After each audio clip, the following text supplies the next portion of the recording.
What's up, everyone? Thanks for clicking on through. The first thing I'd like to direct your attention to is the quality on the screen here.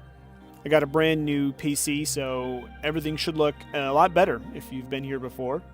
If you haven't been here before, then, well, this is what you can expect. Actually, maybe better sometimes when I actually record. This is just cut straight from the stream. I just wanted to show the new stream quality off here. But let's skip right to the part you came for, my deep thoughts and feelings on the Division 2 Open Beta. So I wanted to wait a few days before I did this, partly because I ran out of time, but partly because I wanted to let everything sink in. I kind of wanted to think about it. I played between 15 and 20 hours with a full group. And from what I understand, playing with the full group, it's tuned based on the amount of players in your group, so it may be over-tuned for 4 players and 3 players, and maybe 1 or 2 is the sweet spot. So just keep that in mind. I looked back and I kind of realized that everything here may come out more negative than positive, but that may be one reason why. That's just my personal mileage. Your personal mileage may vary. Now, just a quick overview in case you've never played the Division 2 before. It is an MMORPG set in a modern day. The combat is very much like your Battlefield type shooter game, more of like a Ghost Recon Wildlands, if I can plug one of my favorite games ever. The big kind of thing that differentiates it from other games is a cover system. You use this cover to avoid damage, and that's a big part of the combat. This one's set in Washington, D.C. This is 7 months after the first one, which started in December, so you're basically in the next year. It's right after a giant virus wipes out a bunch of the United States, and apparently goes into Canada too. I just learned that today, go figure. But no zombies, it just straight up kills you. So, that's the Division, that's the setting, that's the combat. Now, going from the first Division to the second Division, what I noticed before I played in the beta here was the only differences that it looked like there were to me was the bosses kind of dropped pieces of armor as they dropped in damage, so you could kind of get a visual on them decreasing in health. That's just what I noticed from the trailers and the gameplay that was advertised. Also, that it looked a lot better visually. And I can tell you, after playing, my impressions are that who cares about the armor falling off? You don't even really notice it. You got so many guys to deal with. You're shooting, you're throwing grenades, you're trying to learn to use these abilities and stuff, and you barely notice the armor falling off. It's almost a waste of time, in my opinion. But the graphics, though, they just do look very, very amazing. The New York in snow looked great. I really like that setting from the first one. This one's just a very drab, dreary kind of big city type look to it. It's not bad. It looks like the most beautiful, drab, dreary, big city apocalypse that you've ever seen. It looks really good. It looks really good. So the big takeaway is it was a lot like the first one. If you like the first Division, you're probably going to like the second Division too. Lots of little upgrades, I would say. The biggest one's probably that it is a lot less bullet spongy than the first one.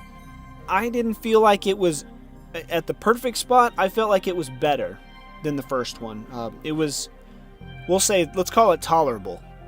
It was tolerable. I didn't really like it. You had to unload multiple mags to drop some of just the kind of the trash mobs, and well, we'll get into some of that later, but it's tolerable. I wouldn't let it stop you from buying the game. Another thing about tolerable would be the abilities. Some of those abilities were just very clunky. I actually just stopped using them pretty much because it was easier for me to just shoot stuff with my gun than press this button and toggle this to go here and then toggle it again to move and scout in another direction. Specifically talking about the bomber drone.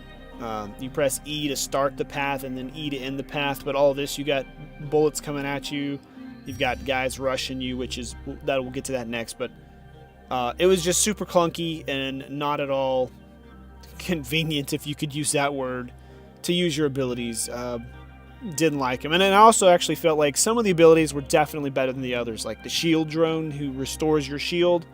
Totally recommend that one. Do not recommend the little turret that lobs grenades or mortars. That was a giant pile of crap. Now getting to those guys who were rushing you. Those guys were OP. As all get out. I mean, they can take you down in 2 hits, and since they came in pairs, that's pretty much you getting one shot. So I did not like. And there was also another thing. The enemy has these drones they can send towards you that just kind of blow up when they get near you. You can kind of shoot them down if you're fast on the draw, but being behind cover half the time and then getting shot at the other half of the time, it's something you barely notice. And I just felt they were a little overpowered. Not that they shouldn't be allowed, just they need to tone the damage down on both of those and the guys that rush you. I want to get to one more negative and then I'll finish on a positive, because overall I had a positive experience. Might not sound like it, but it was a lot of fun. But my last negative here worth mentioning is we did have some tech issues. Just judging from other betas, you have the issues in beta that continue to launch.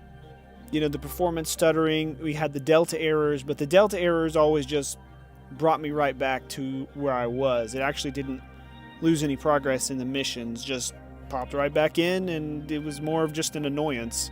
So, I feel like they will probably get them right. You may have a few errors, but nothing game-breaking, just more minor annoyances than anything. So, not really a concern for me on launch day, which I actually will be able to be off that weekend to play. So, alright, and the last thing I want to end on is actually something I could use everybody's professional help with here, but the weapon selection. I like the weapon selection. I kind of complained a little to the people I was grouping with, just because picking a weapon for my playstyle, I don't even know what my playstyle is, other than everybody says I YOLO, so I kind of rush in, but I really don't know what weapons to pick. But I did like the selection of weapons. You had lots of different grades of weapons. You had the... I'm not even going to count the pistols, but you did have lots of pistols. You had the SMGs and shotguns for short range. You have the assault rifles and marksman rifles for medium range, long range. Of course, sniper rifles. LMGs, I did love LMGs. Definitely be using an LMG of some kind. But, if you have any tips for me for picking a rifle, just drop them in the comments below. I hate doing this just kind of like RNG, choosing a rifle. I guess it's a little frustrating for me, but I did like the selection. They all sounded great too. There's just something I thought was good. I mean, some people compliment on weapon sounds as like a big deal for them, but it usually isn't for me. These sounded good, so if that's your concern, they sound pretty realistic to me. Anyway, guys, we're going to leave it right there. Thank you for listening to me drone on about this. I am excited for it overall.